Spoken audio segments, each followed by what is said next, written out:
Aruno has been a very long time devotee of Swami. So Aruno is originally from Sri Lanka, and he was part of the Bhavikas program in Sri Lanka, and he had the opportunity to study at the Sathya Sai institutions between 1979 and 1986, long time ago.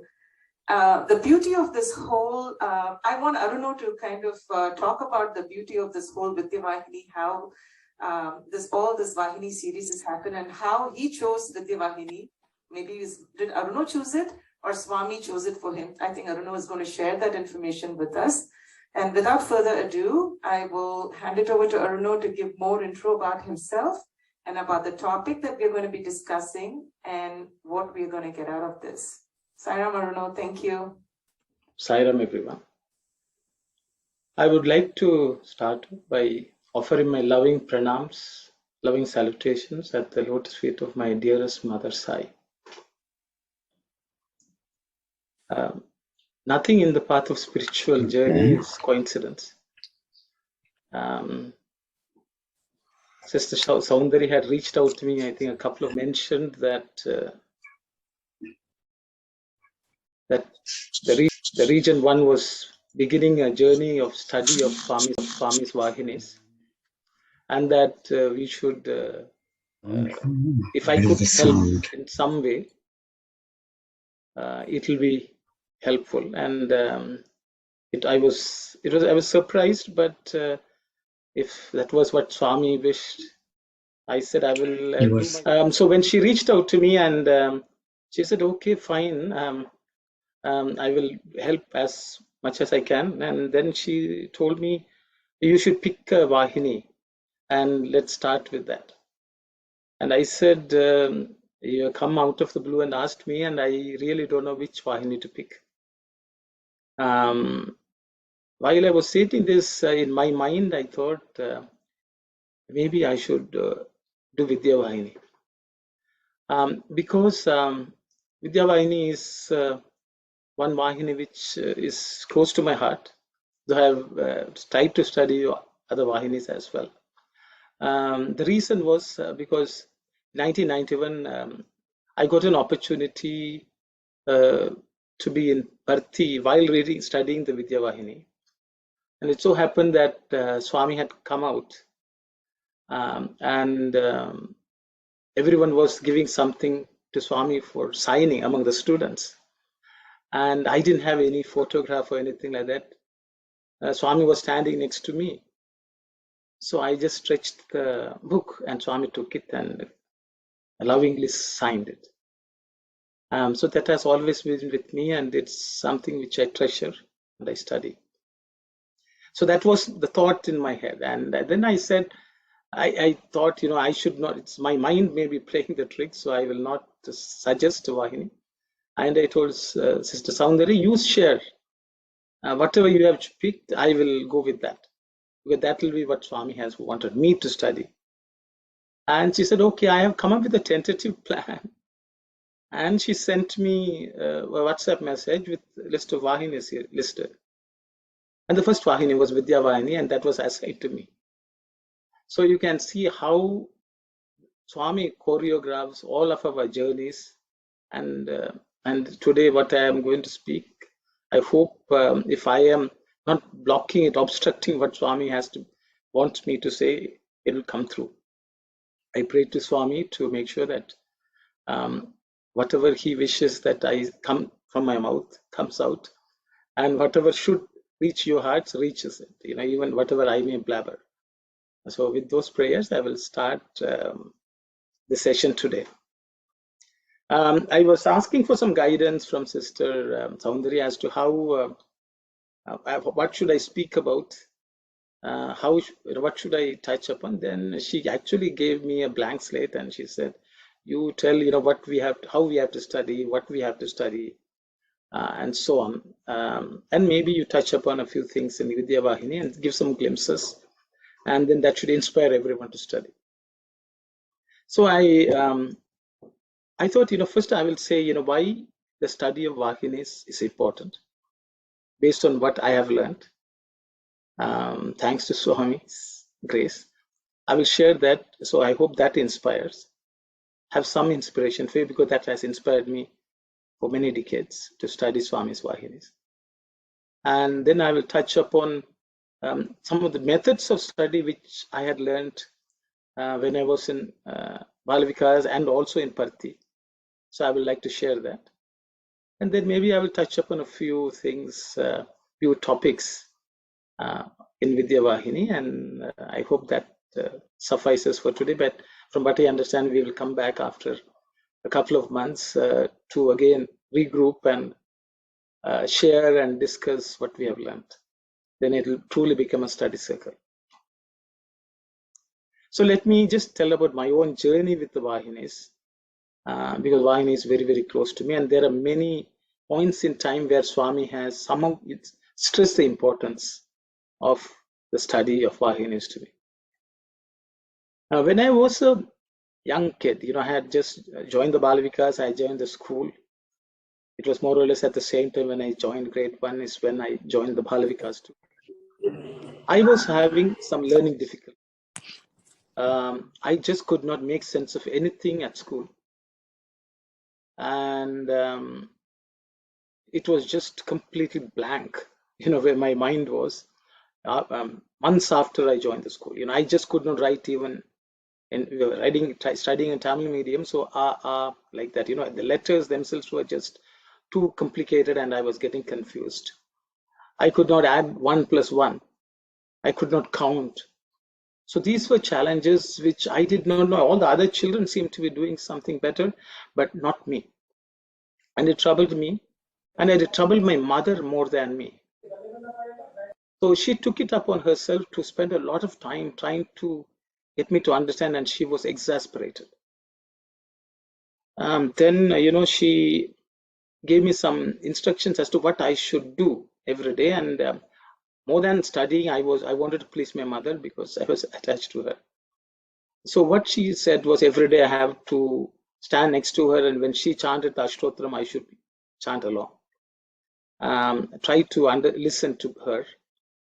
And then she also gave, at that time, my father was publishing a small monthly of Swami's teachings. At that time, Sanatana Sarthi in Tamil itself was not there. So my father had taken it upon himself to translate what he was reading in the Sanatana Sarthi English version.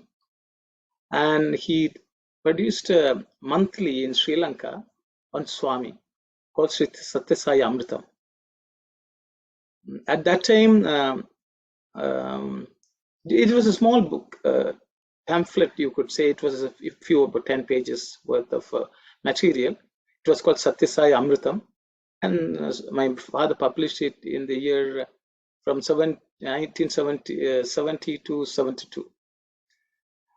During that period, my mother used to work hard with my father to, edit and, publish, proofread, and so on. And even though I couldn't read, write, I was so attached to my mother, I will just tag along with her and sit with her and do whatever she was doing. So she used to work late in the night, and she used to proofread. And I would, interrupt her. And so what she did was she gave me also a copy of one of the proofs which comes. And she said, you look at all the letters and try to write the letters, the letter you see. So at that time, the magazine was carrying Prashanti Vahini Tamil translation that Swami has written in Telugu. It was published in English, which my father read and got a few translators to help in translating that into Tamil. So the Prashanti Vahini was written in Tamil. So my job was to look at each letter in the Prashanti Vahini script and identify the letter. So that was the job which my mother gave. And I was just reading letters in the Prashanti Vahini. It so happened after a few months, I started getting a little better in my studies. And by the time the Prashanti Vahini series, which I read only by letter, I did not understand anything. I became reasonably proficient in my studies, and it had taken off. So I always treasure Prashanti Vahini. as something which gave me knowledge, gave me the ability to study.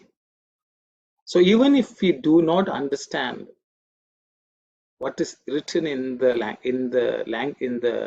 Vahini, just the fact doing that as a sadhana, just reading itself can have immense benefits to one, is something which I deeply believe, have conviction on, and cherish. So whether you understand the Vahini or not, studying it, reading it on a regular basis will definitely give great blessings. Another situation, so because of that, from that, my mother used to say, after this fellow did not put any book which he took down until he finished it. I became so crazy after reading that I will read anything and everything you put in front of me. And my mother used to say, while eating, I will be reading. While going to sleep, I will be reading. As soon as I wake up, I will read. So that was what happened to me. So I used to read Swami's Vahinis too, because I knew that reading Swami's Vahinis is beneficial. However, I also like to excel in studies, the worldly studies. So I will bring you to another occasion when I was a student in Parthi. It was 1984. I had completed my bachelor's and I was about to start the master's program there. So for the master's program, you had to write an entrance examination. So I wrote the entrance examination. And during my bachelor's, I really wanted to top the class, with the gold medal. But I didn't do that well. I just missed it. So I thought my during masters, I should, so that was, a driving thought in my head. So I also used to study subjects, commerce, our standard subjects which we had to study. So during the entrance examination for the master's program, I also wrote the test. And it so happened at the end of the process, they had chosen about 8 students initially, and my name was not one of them. So I was quite disappointed. I was there in my Parthi. I was sitting in the veranda among the students, but I was not selected for my master's program. And that just devastated me, because I thought I had prepared very well for the entrance examination, wrote it well. The interview also was even, it was nothing out of the ordinary, because I had been a student for about 5 years by then. So I thought it would have been a cakewalk, to get the admission for masters. I did not get. And I was so troubled that on what basis my application was rejected was something which baffled me. So I spent a few weeks, being troubled by that. But I was in Parthi and I was so troubled that I reached out to many of the institute's administrators, and they said, if you're not selected, you're not selected. And I was worried even to ask Swami about it. So I just sat and prayed. But I was very depressed. During this time, one of the lecturers who found me on the street one day and asked me, how come you have not joined the program and you're not attending classes, because the classes had started? And I said, sir, I did not get admission. He said, you didn't get admission, why? There was surprise in his shock and surprise in his eyes. So I said, sir, I don't know. Swami has not thrown me out of the old hostel. I'm still there and I'm able to sit in the veranda along with the students. So I think I must have done not one well in the entrance examination, because that's the only thing I can think of. He said, no, who told you? It cannot be true. I said, sir, I don't have any other reason. He said, no, who told you? And without his knowledge, he said, you scored the first, you got the highest in the entrance examination.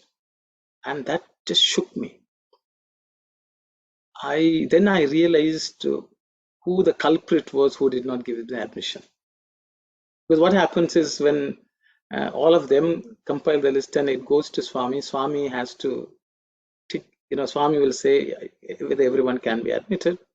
And I'm sure he would have struck my name and said, don't give this full admission. So that was very apparent. then I realized then something I'm falling short of.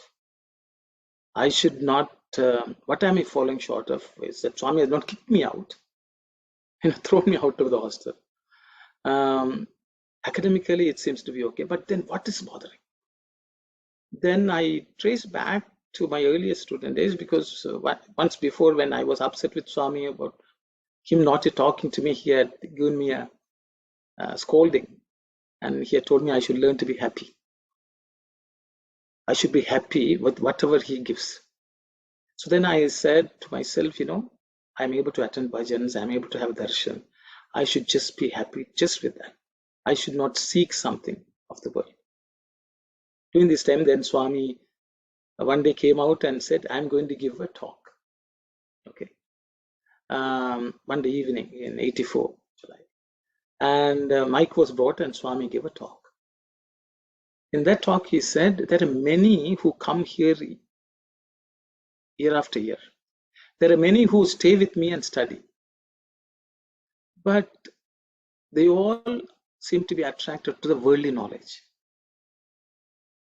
They are not really interested in learning what I am teaching, why I have come. I have come to teach the Atma Vidya, but they are all after the worldly Vidya. I do not know when they will learn. But from today onwards, I am going to give a talk on Gita for the next little while. And anyone who wants to learn what I am here to teach should treat this as the course which they are following. Bring notebooks, take notes, study, and then they will benefit, they will retain the benefit of having come to know me. So I thought that message was just directly addressed to me. I'm sure there are many others also would have felt, but I thought it was directly addressed to me. So I said, I should not be looking to do masters in commerce. I should be doing masters, if not masters, at least study what Swami has come to teach. So all this thought of wanting a degree seat, everything I threw out. And I said, I'm going to make full use of this. And I got to sit in the first row every day, take notes and study. What happened was, after about 2 months, almost 3/4 of the semester, first semester was over. One day Swami comes away and says, hey, why are you here? You are not attending classes. And I said, Swami, I did not get admission. Who didn't give you admission? He said. Then he said, Dr. Gokak, and Professor Gokak was there. He was the vice chancellor. He came running, and Swami said, see this boy, and there was another student also next to me. He said, these two boys, they should have been given admission. Why didn't you all give admission? Give him admission.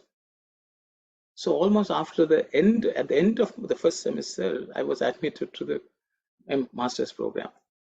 And I think by then Swami knew this fellow got the message, what he was wanting to teach.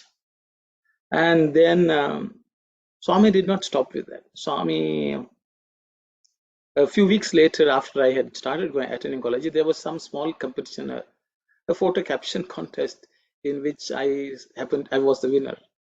My caption got selected. So, when the warden informs Swami, these are activities going on, and he must have mentioned that this happened. And so if Swami had asked who is the winner, and when my name was mentioned, Swami said, send him, I want to give him a prize. So it was supposed to be a prize giving ceremony. So I was asked to go, and there was another student, the warden got somebody to wrap a book. That was supposed to be the prize. So both of us went and sat in the front street, and Swami's discourse was still going on. That day evening, Swami comes out, opens the door. And then before he started the discourse, he said, where is the boy for the prize, first prize boy? Like that he asked. Then I stood up, and then Swami said, okay. And then he signaled to the person who was doing the door duty, as someone who helps out Swami in his room, Mr. Kaldas. So he went inside and brought something. That was another prize which was wrapped up. And then Swami took both of them and he said, take Pada Namaskaram. It was a prize giving ceremony, no announcement, nothing. It was just between Swami and us. Then I took Pada Namaskaram and Swami gave them. Then he said, okay, give it back to me. And he took one of them and unwrapped the gift, just tore the wrapping, which actually the book which came from inside Swami's room. And then Swami asked for a pen and he signed it. So what Swami gifted me that day was the Gita Vahini.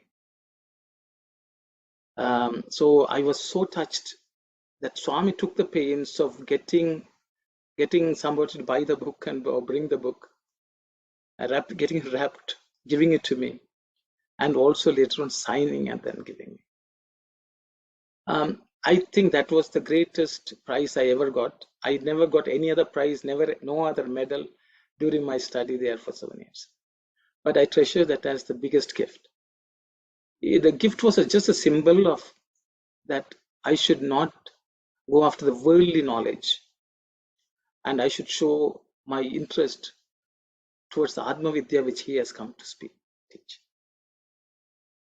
Then another 2 years later, another 10 years later, I should say, or 7-8 years later. That's another occasion when this Vidya Vahini Swami signed. So from that point in time, I had taken it upon myself to read every day a paragraph of Vahini. Every day. In addition to reading discourses, listening to Swami's discourses and so on. That I had taken up as something which in 1984, though before that also I used to read the Vahinis. From that point onwards, I realized that should be a primary effort on my part to study the Vahinis. But I think something these fellows don't get the message more. So in 1991, it so happened I was away working elsewhere, but every year I used to go, and my marriage was arranged by Swami picking my name when my father-in-law was a librarian. So apparently Swami had picked when they had told a few names, and Swami said, "Get your daughter married to this fellow." So Swami was telling them all the instructions, and I used to go and sit, but Swami never spoke anything to me. So in 91, also I had started reading Vidya Vahini. So I took more than 2 years to read it. But because I was reading it regularly, I had taken it when I went to Parthi also, and I was reading it in the veranda. Every day I will read a paragraph when I was during darshan. I will close it and keep, and I will contemplate, try to think about it. And but I was there to get Swami's direction about my wedding. But during my stay, Swami did not look at me. So I was not so bothered because I thought I should make good use of it, and I used to study Vahini. The same Swami who did not look at me, who did not bless anything which I took for blessing, one day so happened he was just among the students signing, and it was next to me, and I didn't have anything else except the Vidya Vahini book, so I extended to Swami. And Swami, without batting an eyelid, he signed and gave it back to me, and he didn't even look at me. But he signed and gave. So, then I realized marriage is not important, studying Vidya Vahini is important. So, sometimes we get carried away in this world. We are attached to the job, career, money, accumulation. Swami put a stop to that. Then we think we get married, have family, you have to look after family. At no point should you forget reading what I have taught, studying what I have taught. Is something which Swami has drilled deep into me, and it has helped me in good stead. And it's still keeping me. So these are things where I felt Swami has directly instructed me on how important studying what he has come to teach. Then I will go on to how to study. I think that is also another thing which is important, because we all may read, we may just run through the book and say, oh, I've read the book, I've studied the book. So Swami Swami had a way of teaching us in many different ways. But there was one instance which has always remained very close to me, and I always recollect and remind myself when we are reading or studying Swami's literature, because we do, even though we think we study, because study of Sai literature is one of the 9-point code of conduct, I think, for organization members, but we don't know how seriously we take it. We may just listen to a quote of Swami, or we will say, oh, love all, serve all, we have, that's message Swami, and we do not give attention, serious attention to study of Sai literature. When we take any worldly courses, we spend years. We prepare for exams, we get into stress, and we spend a lot of time. The amount of hours we spend, the amount of time we think about the subject, whether at work or at school, we give a lot of importance. But are we giving the same level of importance? The same level of rigor in the study also is important. So I will just narrate another experience, something which I learned in Parthi with you all. So in our school days, Swami had arranged that every Thursday, the first hour of our school will be a lecture by somebody on some topic of spiritual nature every Thursday. Though there are on other days also there are spiritual topics, but this is a hour-long one. And Swami used to, whenever Swami was in Parthi, he will pick the person who comes and gives the talk. And Swami will also call them and instruct them what they should go and talk about. So one such Thursday, we had the speaker chosen by Swami, that was Dr. Hislop, Dr. John Hislop, and I think everyone in the US will know him very well. So he was asked to come and give a talk. So he came and gave a talk. So before he gave the talk, he told us how Swami picked him and what were the instructions of Swami. So apparently Swami called him that day morning. So he went inside the interview room, and Swami said, today you have to go and talk to the students. Today, 1 hour, there's a first hour, you are going to go and talk. He said, Swami, okay, Swami. And then he had asked Swami, what should I talk about? And Swami told him, look here, you talk about the cards you have at home. Cards, Swami. Those cards, next to your bed you keep, and this stack of cards. And then it struck Dr. Hislop what Swami was referring to. Swami had never apparently spoken to him about those cards. What those cards were, see, Dr. Hislop, because he had taken up study of Sai literature very, very seriously. So, he's a PhD, he's someone who has done his PhD. So he thought he will do PhD in Swami's teachings. And the process is, he used to take these, cue cards or whatever you call, people, the stack of cards where you can take down notes. So whenever he read Swami's literature, studied Swami's talks, or he listened to Swami talks, he will write down something, a passage or paragraph or a few lines in that card. And he had collected more than 1,000 or 2,000 cards like that over decades. What he used to do was, he had the regular study of Swami's teachings, but he thought some of these which he has taken notes of, he may tend to forget, which happens to all of us. So he had this stack of cards sitting next to his bed. Apparently every day before going to bed, he will take this stack of cards and read 10 cards and put them at the bottom. So not only he was taking down notes of important points which he felt was applicable to him, he was also revising them every single day. So this is a sadhana he had been doing for a couple of decades.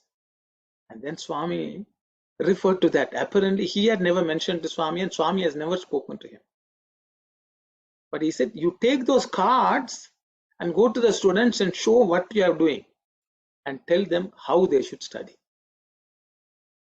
So that talk was, so you can imagine, Swami basically gave the instructions of how we have to study Swami's literature.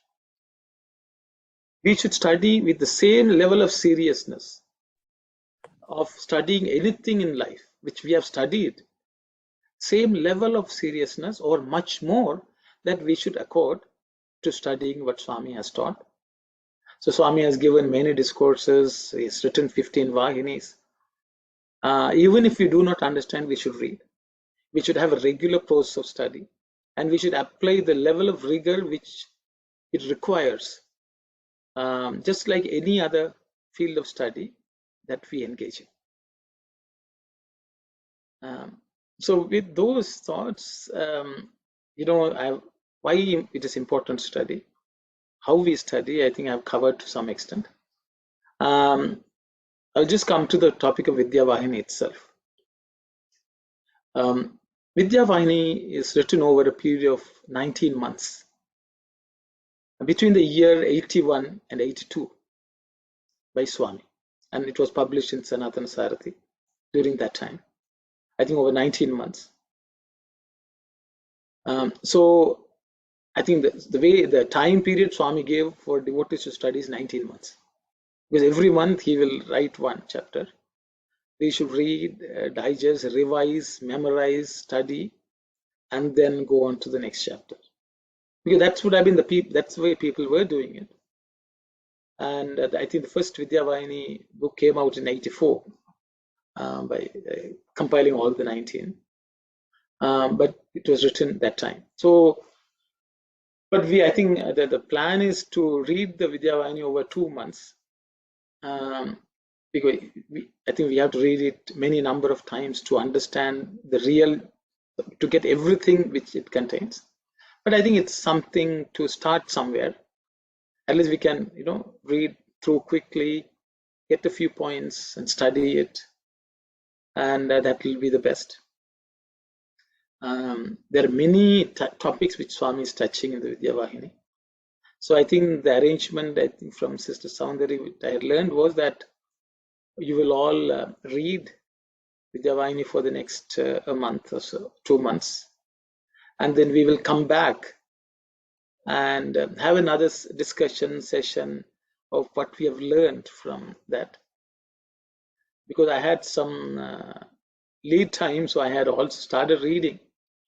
I read quite a bit of it. But my intention is not to point out what important thing which I learned from each of the chapters today. I think that's something which we'll leave for the end of the study, because my view itself could be very limited, and you don't have to go on the same narrow track, I would say. So I will leave it all to you. Pursue the study in your own way, the way you have studied your own subjects. At the end of it, at least there should be some key topics which we should remember, key definitions we should know. And I think that will be the best way to go about the study. So I will just touch upon a few themes which Swami has covered in the Vidya Vahini, but not maybe a few of them from Vidya Vahini itself, but a few of them from other sources of Swami's teachings also. I'm just going to, I don't know, maybe I will project something here, because I did not want it to be just like a PowerPoint slide presentation, but I'm going to read out something from what I have excerpted from other places.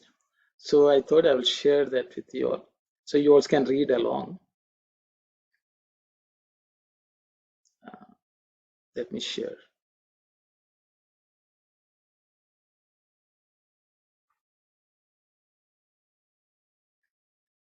So this is a poem with which Swami, a verse in Sanskrit which Swami started his discourse of Shivaratri discourse in 1970, 6th March 1970. I will just read. I have given the Sanskrit portion, I have given the transliteration, and then I will just also go to how Swami, what the meaning Swami gives, the English translation, and we'll just discuss it a bit. So Swami starts the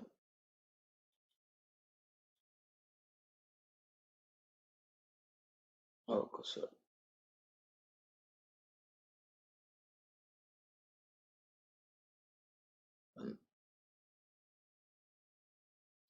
Okay, Naham Manushyo Na cha Deva Yakshau Na Brahmana Kshatriya Vaishya Shudraha Na Brahmachari Na Grihi Vanastho Bhikshurna Chaham Satya Bodhakaha Satyam Shivam Sundaram. Naham Manushyo Na cha Deva Yakshau Na Brahmana Kshatriya Vaishya Sudra Na Brahmacharinaha Na Brahmachari Na Grihi Vanastho Bhikshurna Chaham Satya Bodhakaha Satyam Shivam Sundaram.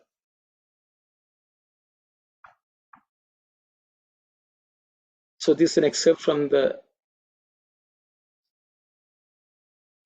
Sathya Sai speaks. I am neither man nor God, nor an aerial spirit. I am neither a Brahmin, nor a Kshatriya, nor a Vaishya, nor a Sudra. I cannot be described as Brahmachari or a householder, a recluse or a monk. Describe me as teacher of truth, as Satyam, Shivam, Sundaram. Your reality too is Satyam, Shivam, Sundaram. Without truth, there cannot be goodness. Without goodness, what does beauty avail? The effect of truth on the mind is goodness. The joy that flows from goodness is genuine beauty that artists love.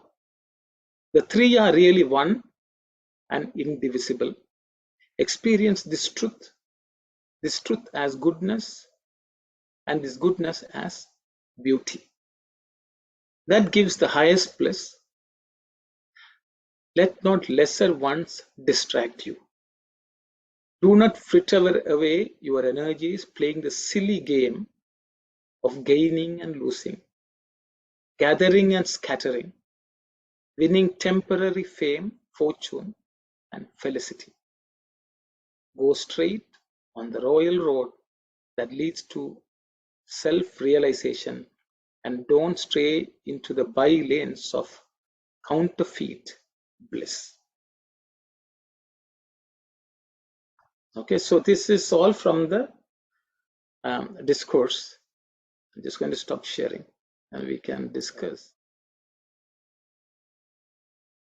This excerpt basically summarizes, in my view, what is Vidya Vahini all about. Because Swami says, he's saying he's neither a Brahmana nor a Shudra, don't try to categorize me into any of these classes. Aham Satya Bodhakaha. He says, I am the teacher of truth. So Swami had come to teach us, and our goal is to learn what he has come to teach. And he says he is nothing but Satyam, Shivam, Sundaram, truth, auspiciousness or goodness, and Sundaram, beauty, which grants us, bliss. And he says, you too are that. You too are that. And that's the royal road you have to travel. Don't go after worldly, temporary, fleeting pleasures and successes of this world. You need to know why you have come. And this is the gift which Swami brought to us. And this is the essence of Vidya Vahini, the way I understand. But to get to that essence is a long path, long road. It can take a lifetime or many lifetimes. But we have to stick to it and we have to go on with it, knowing very well that the Lord is nothing but a teacher of truth and we need to learn the truth. While we go through this process of study, there can be certain obstacles. So I thought I will just cover that also, because what happens is sometimes in our study, because it's all about Vidya Vahini also, same thing. But any Vahini, anything which we study can have some challenges. And I thought I will touch upon that because I got an excerpt from Sandeha Nivarani, which I think is apt for this. So I am just sharing that. It's from Sandeha Nivarani, chapter 11. Swami says, for one question from a devotee, that's the way Sandeha Nivarani is arranged. There's a question from a devotee and Swami provides the answer. Of course, the question itself was asked by Swami. So, I think reflecting the questions on many minds of his followers, or students, or disciples. And then he goes on to provide the answer also. One of the things he says is the obstructions of the present are of 4 types. That is, for us to understand our real nature.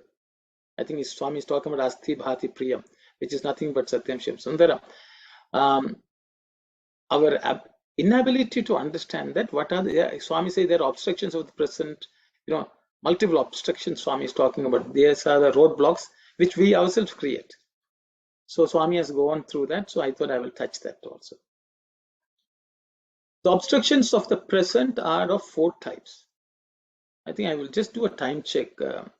Sister Soundari, I think I have reached the 40, went past the 45 mark. Can I take a few more minutes? Yeah, you have time, Aruna. Okay. Please stop me because I will, I will keep on talking. I hope I will take another 15 minutes if it's okay. The obstructions of the present are of 4 types: attachment to sense objects, cynical criticism, dullness of understanding, and absurd conceit. The first is the cause of attachment to objects that attract the senses. The second makes men discover wrong meanings in the teachings of the Guru. The third causes confusion because things explained by the Guru are not grasped at all.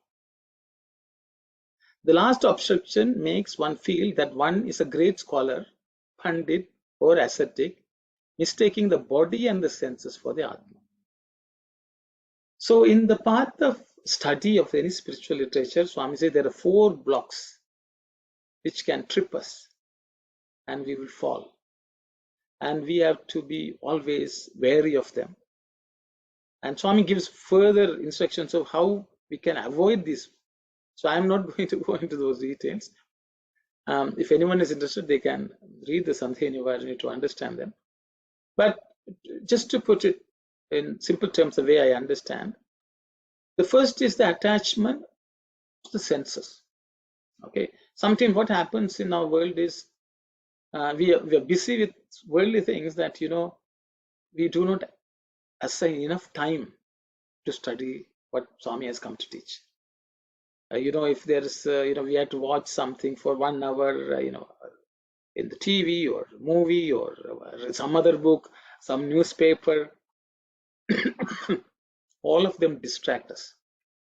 Okay, we had to run somewhere, so we just maybe read a couple of lines and then we go on. I think this is good. So attraction and attachment of this world distract us. That is a block, serious block. So I think we may have to assign time and effort, allocate effort, so that we continuously and steadily read and study. Number 1.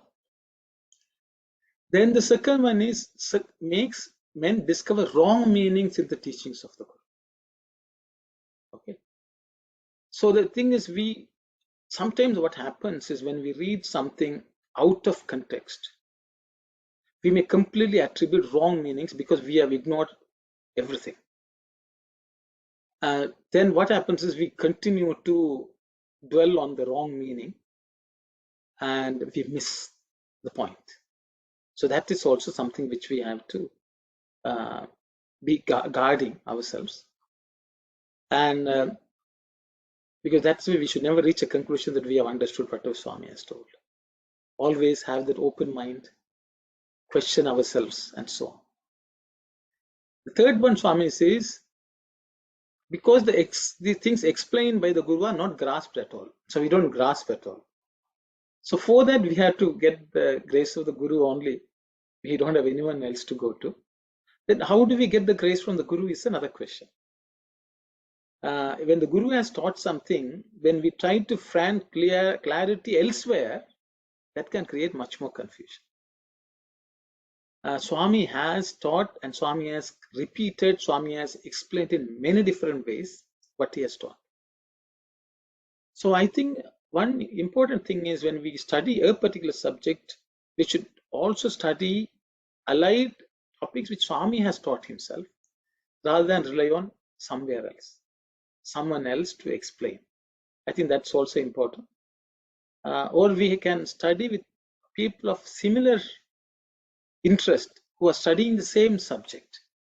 That way, we can all share because someone else may have.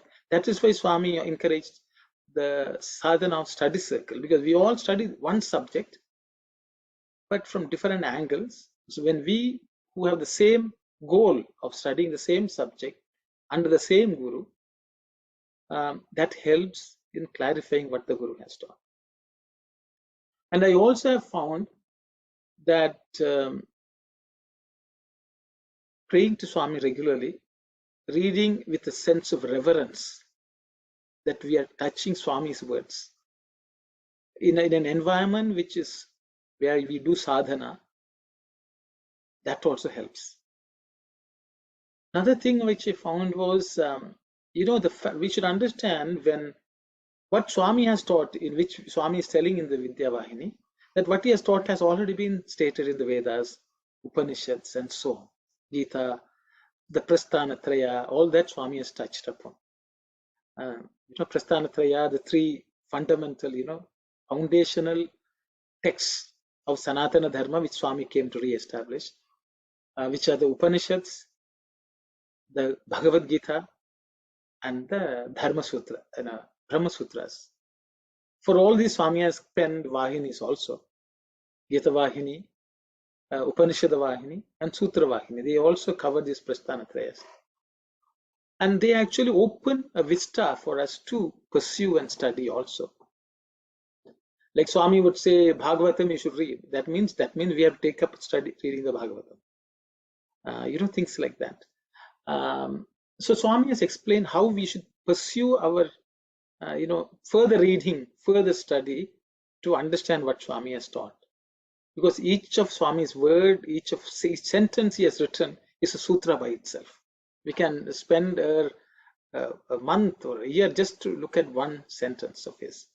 So we should always try to read again, continuously study. And the fact that Swami came down to teach the Vedas mean, just by reading the books, what cannot be gained is possible only by the direct word of the Guru. So Swami came down and has delivered thousands of discourses, more than 2,000 discourses, 3,000 discourses, and many of them are available. So I would say as a part of sadhana, listening to the discourse stream in Radio Sai on a regular basis. At least we should allocate some time, because the voice of Swami, the words spoken by Swami, even if we do not understand, just them falling on our ear, can make many things become clearer, because his voice, his words have such infinite power of making us understand what we are reading, even in Vidya Vahini, much better. That's my humble opinion. So that also can be a course of study for everyone. The last obstruction, Swami says, one should feel that great scholar, Pandit, because sometimes when we think we are great scholars and Pandit, mistaking the body and senses for the Atma. Because we have not gone out of the body, that idea, but we think we have reached that state. Okay, I will cover that, with a couple of slides, and then I hope I will close for today. So I took one quotation from Vidya Vahini. I've not put the chapter because you should not search for it.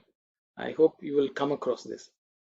Swami says, Vidya tapobhyam bhutatma. By means of Vidya and tapas, man is transformed into a purified soul. So as you can see, Swami says there are two things which matter in the path of purification of the Atman or Chitta Suddhi, so that we attain the goal.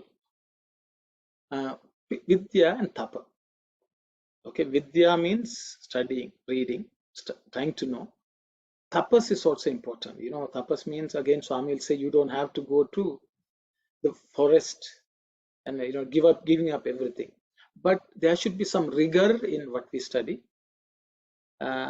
We have to sacrifice many things of this world to study, because otherwise sensory distractions and disturbances also can come in the way. Only then the Vidya will fructify. So I thought I will just touch upon that. I think so it sort of echoes some of the things which we have already discussed. Then I will also point out another quotation from Vidya Vahini. Swami has repeated this in many discourses also, so I will touch upon that. The Gita depicts the ideal guru and the ideal Sishya. The pupil is the Adhikara Murti and the preceptor is Avatara Murti. Arjuna has earned the right to learn. So Adhikara Murti.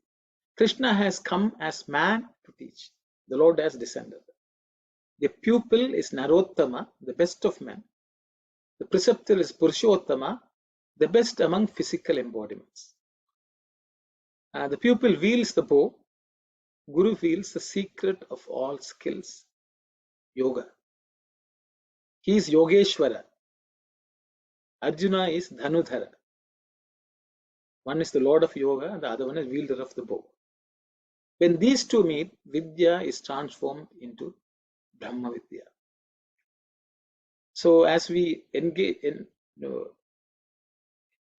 as we enter this study of Vidya Vahini, we should strive to be Adhikara Murti. That is, we should earn the right to be a student by our lifestyle, our focus, our reverence towards the Guru. And then the Lord is anyway available to teach us. He is there. So it's just our say, we have to become like the Arjuna, learning being deserving the right to learn. Okay, I thought I will point that out again from Vidya Vahini. This is the last, from the last chapter, last paragraph I picked up. That's where we should get to. So I'll just spend a couple of minutes on that. We, Sat, are Chit, happy. That's we are Sat, Chit and Ananda. Energy is all, energy is derived from God. That is the very basis of man. Now we are building superstructures somewhere else, not on the basis. Foundational divine principle is being ignored. We are fascinated by subjects and studies that promise to feed our stomachs and make us materially happy and powerful.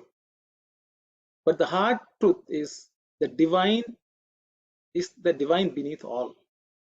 Man must either know the supreme truth of one being behind all, becoming, or at least know the practical truth of love and brotherhood.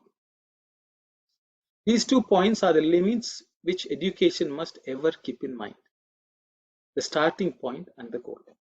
So this is the English translation. This is the last excerpt I have. What Swami says is, we should, the base is the foundation, we should build on that, we should be very sure what it is.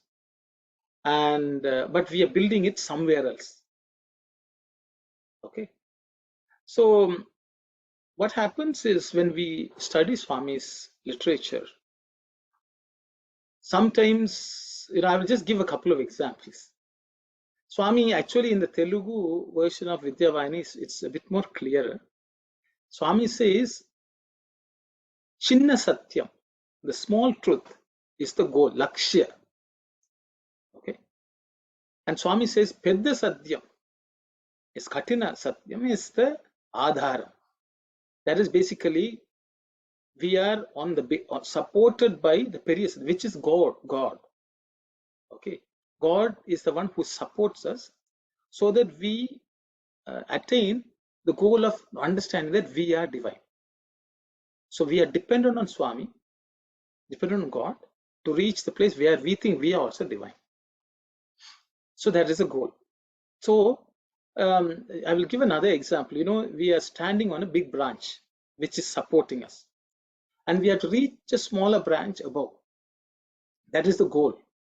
Okay. But if we give up standing on the big branch, we will fall down. Okay. I am always reminded of the story of Tenali Raman. Apparently before he became Tenali Raman, he was standing on a branch and he was cutting that branch. Okay. So what will happen? The branch will fall and that person also will fall.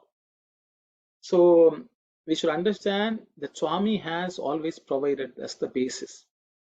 Until we reach where we have to reach, we should be always cognizant of the basis and we should build it there. Otherwise, we will fall flat. Because what happens is, for example, we take the notion, for someone will say, know that you are divine, you are also Atman. Sometimes we will say, oh, I am the Atman, so I don't have to even pray. I don't have to do sadhana. Because now we have I don't have to go to bhajan, I don't have to read anything. We will sometimes reach this pseudo jnana, pseudo understanding. Because what happens is, when, for example, Swami will say, you have to go beyond the name and form. Then Swami will say, oh, Swami's picture is not needed, we can see God everywhere. But Swami would have said, go beyond the nama rupa, name and form, go beyond the nama rupa. But the thing is, we are all still in the world, paying attention to the nama rupam of the world, but we give up the form of the Lord. Because when we give up the name of the form of the God, we should have already, much before that, should have given up the name and form of the world. We still have to eat. We are still going to work to earn. We're still looking after our family, which are all attached to the body, but we have given up the name, form of the Lord. Swami always said, so finding the basis where we have to support ourselves, I think is important, so that we don't get distracted, get confused, don't understand the message which the Guru is teaching. And may Swami guide us all and to be beware of all these pitfalls and pursue the study of what he has come to teach. And one day we all hopefully achieve that goal, attain that goal. But this is a small step we are engaged starting in. And I'm sorry if I have taken too much time to take your morning, but these were the words which I was inspired to share with you today. I will stop here and I will wish you all a fruitful study of the Vidya Vahini, and we can gather again and come back and share what we have learned. We may have taken a drop which may have touched us, which would have changed our lives in a significant way. And that's with those words I will stop here. Sai Ram, thank you very much. I thank Swami for giving the opportunity to meet you all and share my thoughts. Sai Ram.